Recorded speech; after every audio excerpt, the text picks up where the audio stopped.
this video, we're looking at integration using the natural log rule, specifically where the numerator is the exact derivative of the denominator.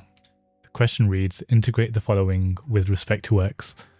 The integral of 3x squared plus 8x all over x cubed plus 4x squared minus 3 dx. The first step is to remember the standard result. Whenever we have a fraction where the top is the exact derivative of the bottom, the integral is simply the natural log of the absolute value of the bottom plus c. So we need the integral of f prime of x over f of x dx equal to the natural log of the absolute value of f of x plus c. The question now is our numerator the derivative of our denominator? I'm going to differentiate the denominator, letting f of x equal x cubed plus 4x squared minus 3. Differentiating this gives 3x squared plus 8x.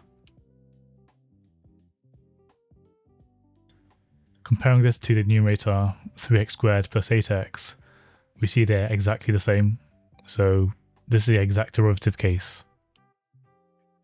So I'm going to apply the formula directly, the integral of 3x squared plus 8x over x cubed plus 4x squared minus 3 dx equals the natural log of the absolute value of x cubed plus 4x squared minus 3 plus c. In summary, the final answer is ln of the absolute value of x cubed plus 4x minus 3 plus c. The key skill is recognizing the top as the exact derivative of the bottom. Once you see that, it's a one-line answer.